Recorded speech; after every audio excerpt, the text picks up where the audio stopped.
Bonjour à tous, je m'appelle Eric Bettens et je suis compositeur. Alors, avant toute chose, j'aimerais féliciter Monsieur Philippe de Riemaker d'avoir organisé un tel événement. Je pense que lui-même est surpris par l'ampleur que tout cela a pris au cours des dernières semaines. Et je tiens aussi évidemment à le remercier de m'avoir invité pour parler, je veux dire, de mon activité au sein de ce salon. Je vais donc vous parler de ma vie de compositeur, comment j'y suis venu, et finalement, on pourrait se demander qu'est-ce qu'un compositeur vient faire au milieu de tous ces auteurs qui sont plus talentueux les uns que les autres. Et, mais finalement, nos mondes ne sont pas si éloignés parce que on couche des émotions sur un support. Pour vous, c'est du papier. Pour moi, c'est soit du papier à musique ou des supports informatiques. Mais nous couchons des émotions dans le but de les partager avec le plus grand nombre. Alors évidemment, ça nous fait un point commun, mais il y en a un autre, c'est que nous sommes reliés par cette passion qui brûle en nous depuis parfois bien longtemps. Et cette passion, au début en tout cas, on a parfois du mal un peu à la comprendre, à l'apprivoiser. Pour certains, ça paraît évident, pour d'autres, le chemin peut être semé d'embûches ou en tout cas venir étape par étape. Et en ce qui me concerne, c'est un petit peu ça. Les choses sont venues un peu étape par étape. Alors évidemment, quand j'étais jeune, j'ai étudié la musique, donc j'ai étudié la trompette, la musique de chambre, enfin l'histoire de la musique, le solfège, enfin des choses que beaucoup d'enfants finalement font au sein d'une académie de musique. Mais jamais à cette époque-là, je pensais être un jour compositeur. La première étape vraiment qui m'a surpris, je veux dire, c'est j'étais à l'école, je devais avoir peut-être 14 ans, 14 ou 15 ans. Et en rejoignant l'arrêt de bus, j'accompagne un ami qui veut acheter un magazine dans une librairie. J'entre avec lui dans cette librairie, et là, pendant qu'il paye son magazine, mon regard est attiré par un autre magazine qui se situait dans le rayon et qui disait « Faites de la musique avec votre ordinateur ». Alors aujourd'hui, c'est quelque chose qui peut sembler totalement banal, mais à l'époque, donc on est fin des années 80, 87, 88 par là, je me dis, mais enfin, faire de la musique avec un ordinateur, c'est quoi ce truc? Donc j'achète ce magazine et là, je découvre un monde que je ne soupçonnais pas. C'est-à-dire que chez soi, on pouvait avoir un petit studio d'enregistrement qui nous permette de faire nos propres productions. Et là, ça a été une première révélation pour moi, parce que, évidemment, j'adorais la musique. Je faisais déjà quelques arrangements pour des petits groupes, des petits orchestres qu'on avait à l'époque, mais de là à franchir le pas et à faire de vraies compositions, je n'y avais jamais pensé. Et là, ce magazine me disait que, en tout cas techniquement, les choses étaient possibles. Alors, une autre chose qui est arrivée plus ou moins à la même période, c'est que un autre ami me prête une cassette audio, évidemment, à l'époque, et là, je découvre le concert de Jean-Michel Jarre à Houston. Alors, j'avais déjà vu Jean-Michel Jarre, en tout cas des clips d'Oxygène ou d'Equinox ou ce genre de choses, mais bon, c'était un peu tombé dans l'oubli. Et entendre cette cassette audio et puis voir la vidéo, parce que j'ai essayé de voir la vidéo par la suite, je me suis dit, mais c'est quand même fantastique, ce monde des synthétiseurs qui nous ouvre la porte vraiment sur quelque chose de quasiment infini en termes de possibilités et de sonorité. Alors, je m'intéresse de plus en plus et finalement, quand je regarde un peu ma carrière de compositeur, en tout cas ce que j'en ai fait jusqu'ici, je peux chaque fois dire que il y a eu plusieurs points d'audace. Donc, c'est-à-dire que je fonce et puis après, je me dis oui, mais bon, on aurait peut-être dû réfléchir avant. Et finalement, c'est pas un mauvais point parce que ça m'a poussé dans des situations qui m'ont obligé à réagir. Et cette première situation, c'était la mise en place d'un premier concert. Il faut savoir que à l'époque, je rôdais toujours un peu dans les parages d'une troupe de théâtre que je suivais d'assez près. Et j'avais déjà fait quelques régies, quelques balançons, des enregistrements pour... voilà.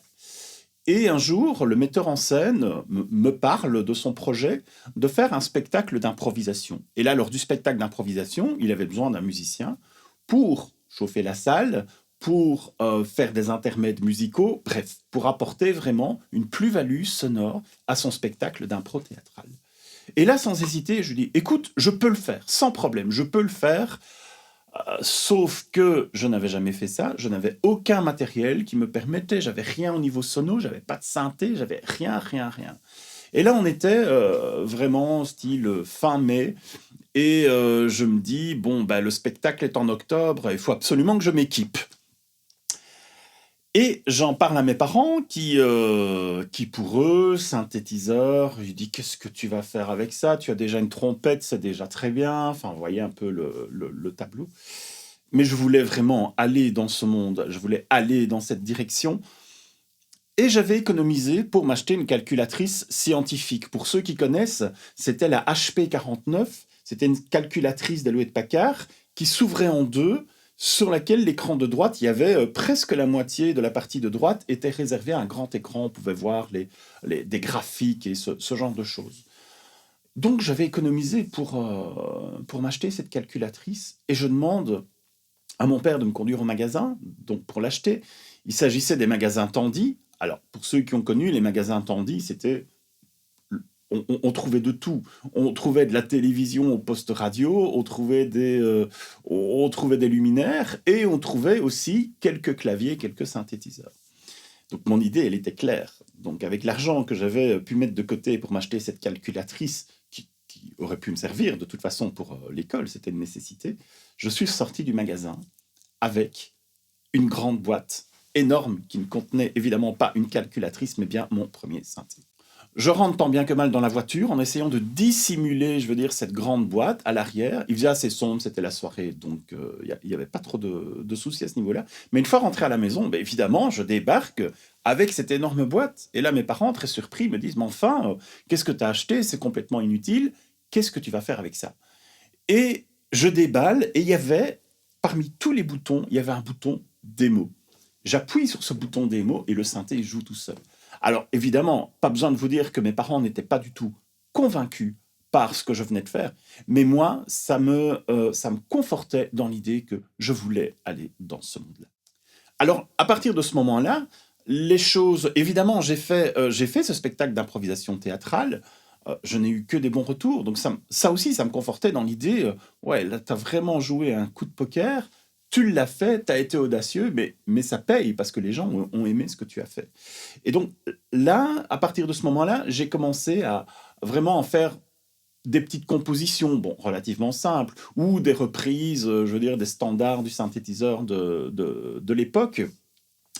Et aussi, ben, j'ai essayé de m'équiper en achetant un deuxième, puis un troisième. Je travaillais pendant les vacances, et donc petit à petit, voilà, je me suis fait un petit setup qui me permettait vraiment d'expérimenter tout ce nouveau monde, ce monde de la musique électronique, en tout cas de la musique faite avec des instruments électroniques.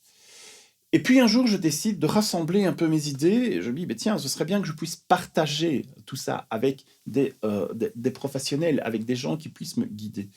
Donc j'ai envoyé une démo à Jean-Michel Jarre qui ne m'a jamais répondu, mais en même temps, j'étais pas sûr d'avoir la bonne adresse finalement. Idem avec Vangelis, pas de réponse. Par contre, nous avons chez nous un compositeur belge qui est Luc Béouir.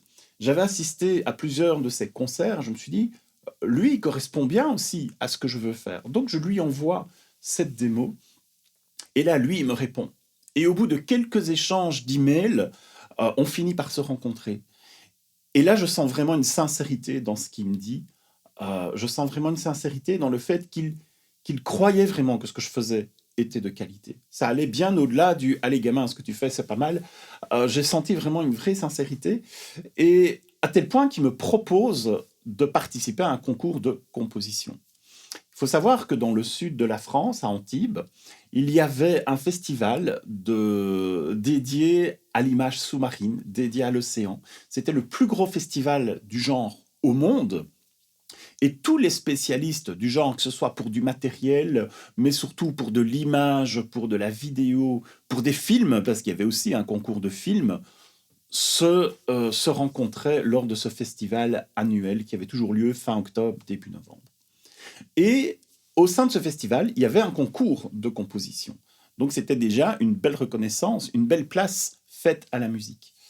Sous les conseils de Luc, je m'inscris à ce concours et quelques semaines plus tard, je reçois un mail qui me dit que j'ai remporté ce concours de composition. J'avais écrit une pièce. En fait, le thème, c'était la plongée au Canada, de la Gaspésie au Saint-Laurent. Ça, c'était le thème de l'année, le thème du concours. Et le hasard, parfois le hasard fait bien les choses, a voulu que cet été-là, j'avais passé toute une partie de mon été au Québec à voyager, et notamment entre la Gaspésie, entre le lac Saint-Jean, entre le Saguenay, enfin toute cette région que j'ai trouvée très belle. Et j'ai tout composé, cette pièce qui s'appelle Nidis, et qui est en 3 parties. J'ai composé cette pièce entièrement de mémoire, c'est-à-dire que j'avais aucun instrument, je n'ai absolument rien noté, mais pendant que je conduisais, je me répétais encore et encore les thèmes, je me répétais l'accompagnement, pendant les traversées en bateau sur le Saint-Laurent, idem. Ce qui fait que quand je suis rentré chez moi, c'était plus un travail de transcription et un petit peu d'arrangement, mais le gros du travail était fait. Et donc je remporte ce premier prix, je vais évidemment à la remise des prix lors du festival, et là je découvre évidemment un tas de gens passionnés par le monde de l'océan. Et comme il y avait parmi tous ces gens pas mal de réalisateurs, j'ai commencé à avoir des relations avec eux et de pouvoir travailler avec eux. Et donc voilà comment je suis arrivé un petit peu dans le monde de la musique de film. Alors évidemment, j'ai fait beaucoup de documentaires, mais j'ai fait aussi des courts-métrages, j'ai fait aussi de la musique pour diverses pièces de théâtre, j'ai fait aussi du long-métrage, enfin j'ai fait pas mal de musique à l'image, et aujourd'hui, je me retrouve avec une production de musique à l'image de plus d'une centaine, je veux dire, de films en tout genre. Donc ça, c'est vraiment ma première casquette en tant que compositeur, ma première reconnaissance, parce que au début, c'est moi qui allais vers les réalisateurs, mais au bout de 2 à 3 ans, c'est eux qui disaient « Ah ben tiens, j'ai entendu ta musique, là ou là, je voudrais travailler avec toi. » Et donc ça, évidemment, c'est la plus belle des reconnaissances quand on entend votre musique et qu'on vous propose de travailler sur un nouveau projet. Alors, une autre rencontre, après celle de Luc Béouir, qui a été déterminante pour moi, c'est celle avec Michael O. Michael O, c'est une personne c'est un Asiatique, c'est un photographe de grande renommée. Et chaque année, je le rencontrais justement à ce festival de films. Et une fois après, donc je pense que c'était en 2004, il vient, après la cérémonie des remises de prix, il vient vers moi et me dit « Écoute, j'ai adoré la musique que tu as faite sur tel ou tel film, je ne sais plus exactement le film, mais il dit « Je voudrais que tu composes la musique d'ouverture pour mon festival. » Il faut savoir que lui, il organise chaque année en Asie du Sud-Est, donc c'est soit à Singapour ou Kuala Lumpur, en Malaisie, enfin dans ce coin-là du globe, il organise aussi un festival d'une certaine ampleur, dédié aussi au monde de la protection des océans. Il me demande de composer la musique d'ouverture de ce festival, ce que j'accepte, et je travaille, je lui envoie la musique, lui me répond évidemment tout ça par mail, il dit « Écoute, musique super, ça convient, c'est vraiment ce que je voulais, donc... » Et puis je n'entends plus parler de lui. Jusque début juin. Début juin 2005, je reçois un mail de ce Michael O qui me dit « Écoute, ta musique, elle est vraiment géniale, il faut que tu viennes la jouer ici, à Singapour. » Alors là, ça a été un grand questionnement, parce que moi, j'étais un musicien de studio, un compositeur, je compose tranquille, à l'aise dans mon studio. J'avais jamais, à l'époque, imaginé pouvoir transposer tout ça sur scène. Surtout que Singapour, c'est l'autre bout du monde, il faut quand même 13 à 14 heures en avion pour y aller, et que le festival se déroulait environ 2 semaines après le mail qu'il m'envoie. Donc c'est-à-dire que toute personne raisonnable aurait dit « Non, c'est pas possible, en tout cas pas cette année, je n'ai pas le temps de me préparer, je n'ai pas le matériel, j'ai pas de mise en scène de concert, je ne sais pas ce que je vais faire, mais d'un autre côté, il y avait une petite voix qui me disait « Écoute, c'est quand même une super opportunité d'aller là-bas.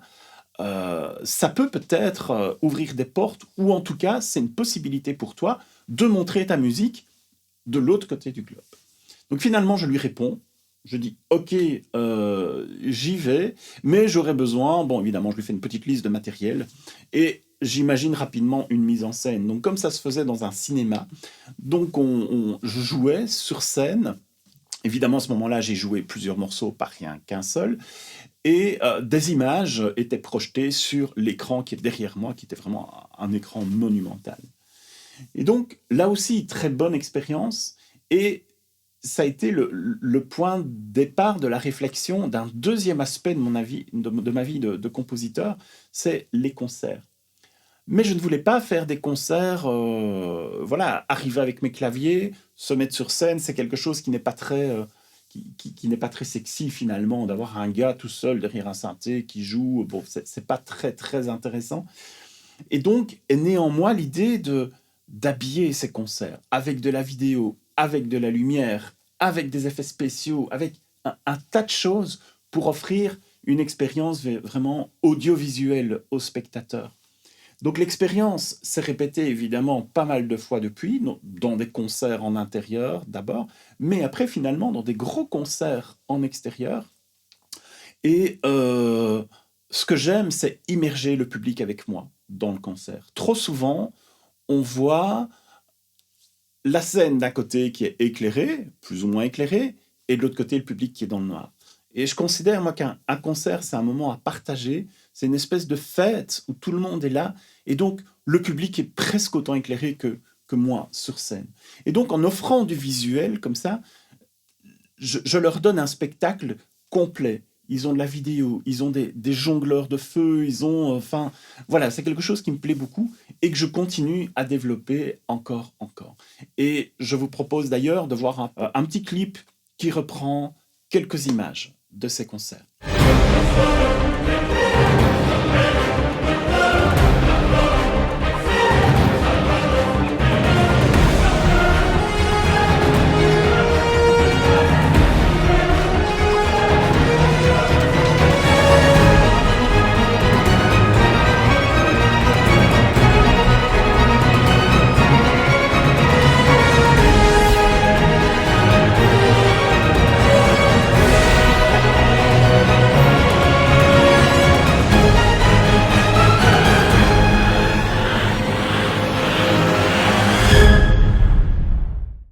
Donc voilà, nous nous retrouvons après ce petit clip.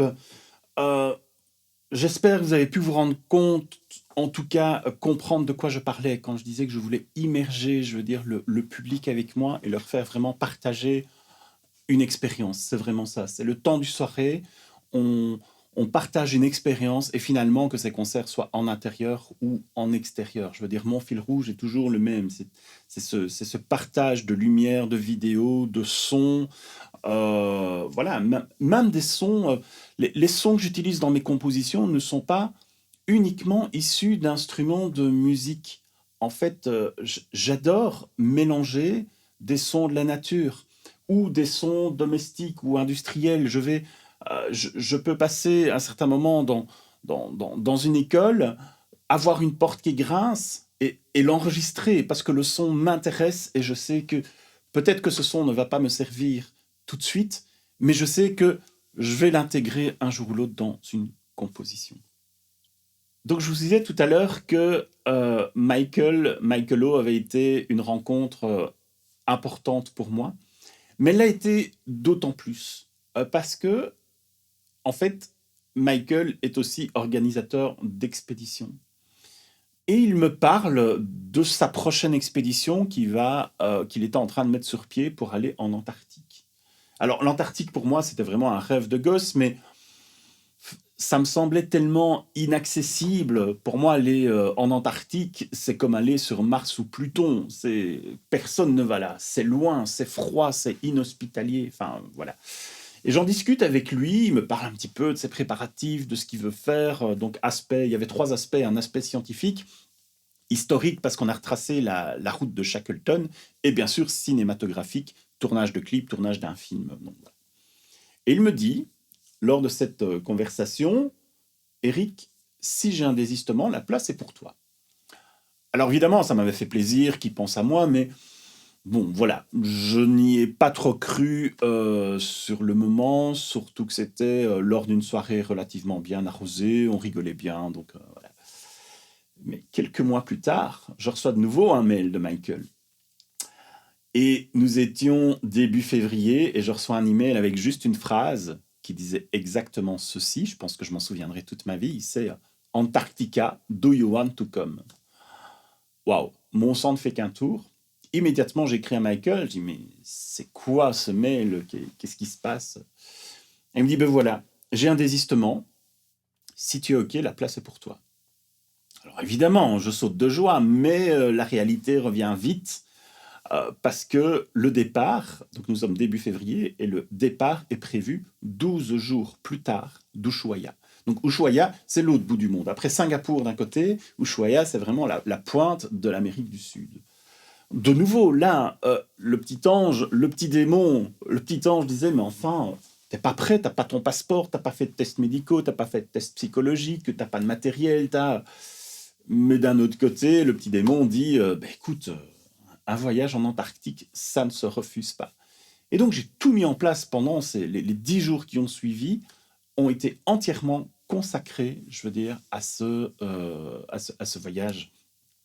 Je me retrouve donc à Ushuaia, 12 heures plus tard. Pour arriver là, ça m'a quand même pris entre 26 et 27 heures, parce que, évidemment, comme j'ai pris un billet last minute, il n'y avait plus aucun vol qui allait directement en Amérique du Sud. Donc j'ai dû faire Bruxelles-Paris, Paris par le métro changer d'aéroport, puis faire Paris-Madrid, Madrid-Santiago de Chili, donc au Chili, et j'ai encore dû prendre 2 vols intérieurs avant d'arriver au port d'Ushuaia la veille de notre départ en bateau. Parce qu'après, il y avait encore environ 4 jours de bateau pour arriver sur la péninsule antarctique. Mais bon, voilà, j'ai sans doute fait le voyage le plus incroyable que j'ai fait de toute ma vie. En tout cas, c'est ce que je pensais à l'époque.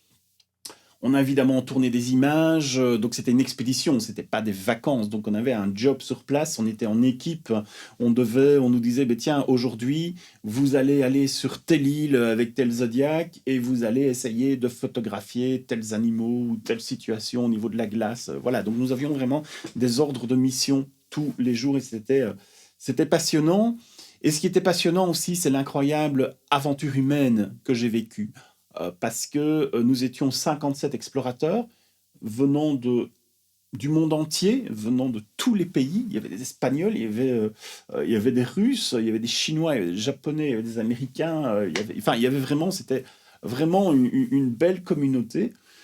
Et c'est une expérience humaine aussi parce que vivre dans un espace confiné, c'est un mot à la mode, pendant près d'un mois, c'est aussi quelque chose d'incroyable à vivre. Parce qu'évidemment, ce bateau n'était pas du tout un bateau de croisière, mais un vieux bateau scientifique russe.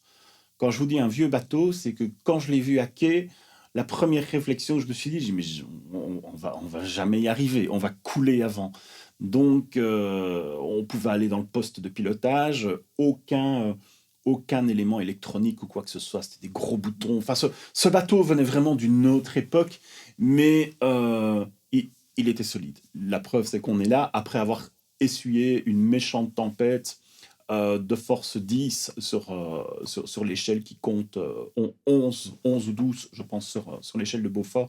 Donc les tempêtes au Cap Horn, je peux vous dire que ce n'est pas une légende. Donc me voilà revenu d'Antarctique et finalement l'expérience s'est reproduite, toujours grâce à Michael, parce que 5 ans plus tard, il organise cette fois-ci une expédition en Arctique et finalement, donc, bien sûr, j'ai fait partie du voyage. J'ai écrit la musique d'un clip. Nous avons même tourné avec une violoniste américaine, c'est une biologiste et qui joue du violon aussi. Nous avons tourné un clip sur la banquise. Voici quelques images. Et aussi une incroyable aventure, avoir fait sur l'espace de 5 ans l'Antarctique et l'Arctique. C'est incroyable. Et en plus, savoir et se rendre compte que c'est mon activité de compositeur qui m'a mené là, c'est complètement ouf. C'était inimaginable. Donc, encore une fois, une question question d'audace, une question d'aller de l'avant, une question surtout de rencontre. Donc je pense que finalement, c'est très très important les rencontres, mais c'est aussi important de pouvoir saisir les opportunités au moment où elles se présentent.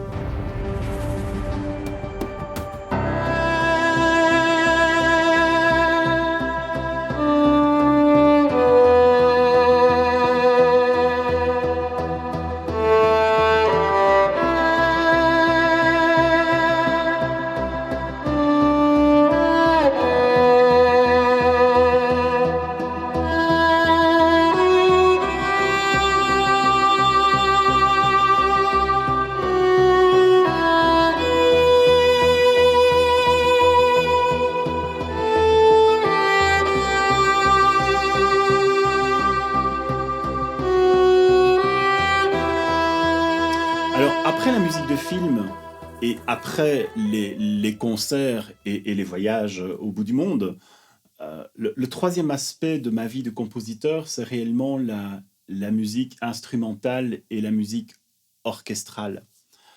En fait, j'avais déjà un petit peu écrit une pièce ou l'autre pour cet effectif, mais c'est surtout l'écriture d'une grande pièce qui a été un peu le point de départ avec un autre événement de ma vie privée.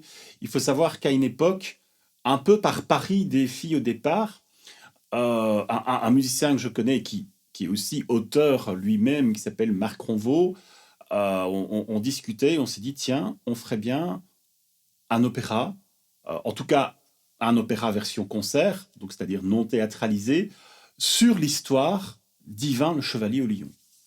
Alors lui, à partir de toute l'histoire d'Ivain le Chevalier au Lion, il a créé le livret, et moi j'ai créé la musique. Mais il faut savoir que finalement, cette pièce, elle faisait pas loin de 2 heures pour grand orchestre, pour chœur, pour plusieurs solistes, pour un récitant, et cette pièce a rencontré un certain succès. Et donc là, c'était vraiment une pièce d'une ampleur vraiment phénoménale, ça représentait un travail monumental, et voyant ça, je me suis dit, waouh, j'étais un peu étonné moi-même, je veux dire, du résultat auquel on arrivait. Et en même temps, c'est l'époque où, c'est plus ou moins l'époque où j'ai quitté mon travail. Donc, j'avais été pendant 14 ans conseiller financier. J'aimais bien ce que je faisais, mais en même temps, j'avais toujours l'impression d'être assis entre deux chaises. J'avais envie de faire la musique, mais en même temps, il fallait payer les factures. La musique ne rapportait pas encore assez que pour... Enfin, voilà. Et donc, j'étais jamais totalement satisfait de ma situation. Quand j'étais en clientèle, j'avais envie de composer. Et quand je composais, il y avait toujours une petite voix qui me disait « mais tu ferais mieux d'être en clientèle ».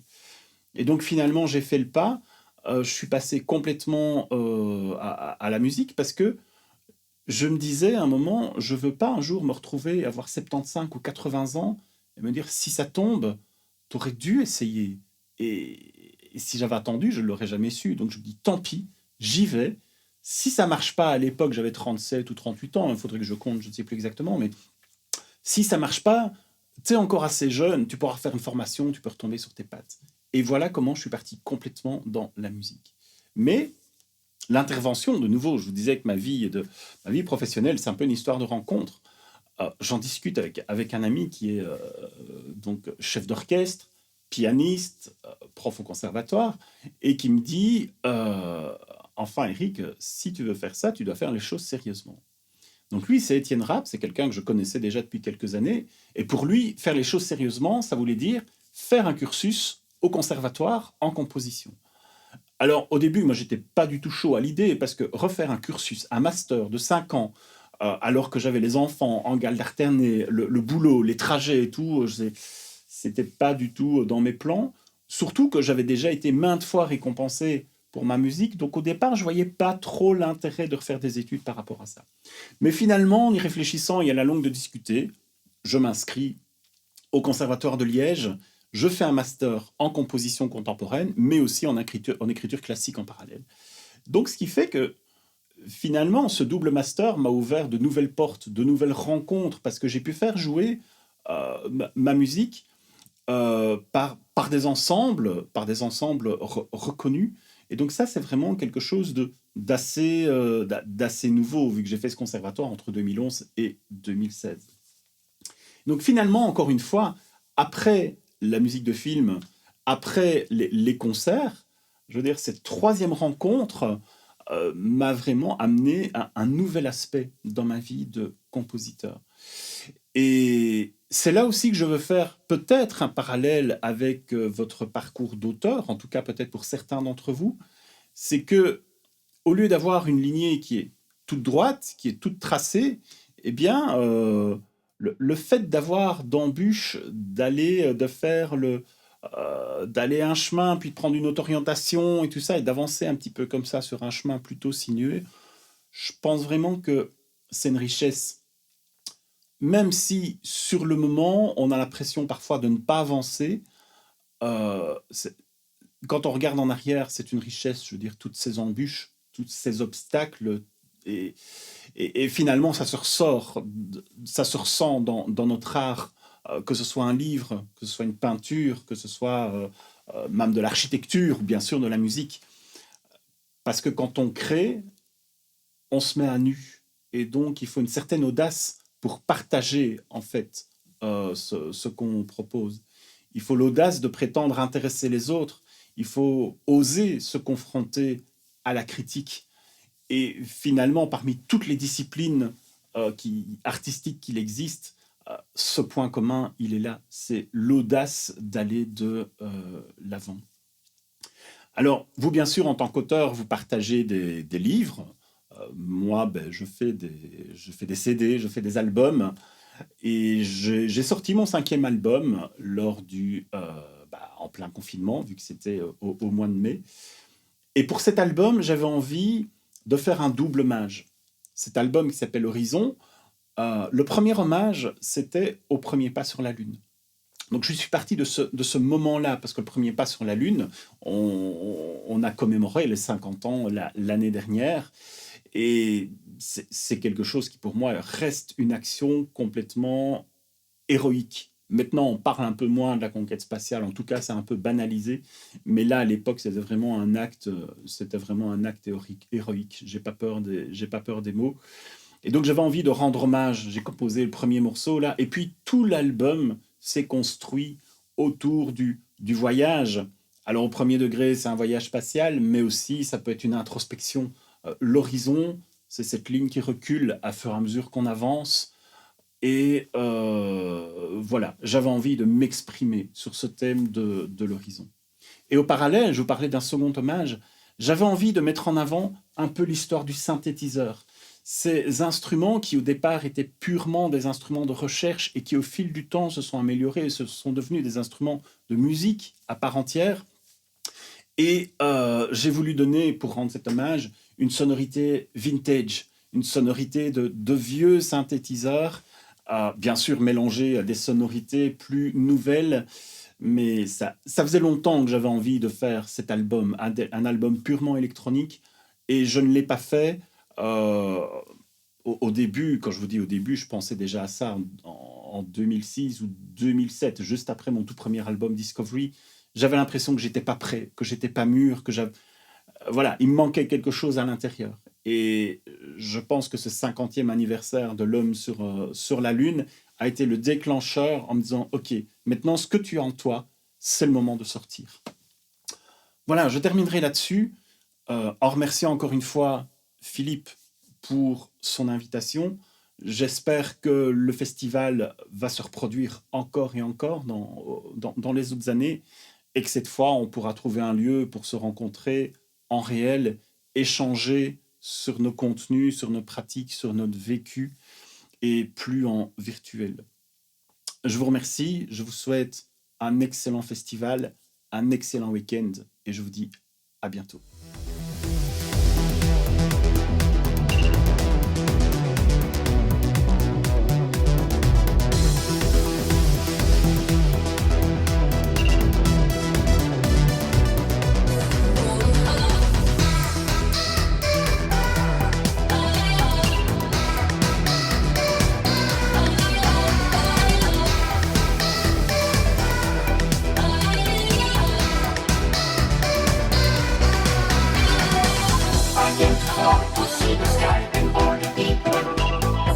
so far to talk. Don't see the light, don't see the birds and all the others. I am so far to talk.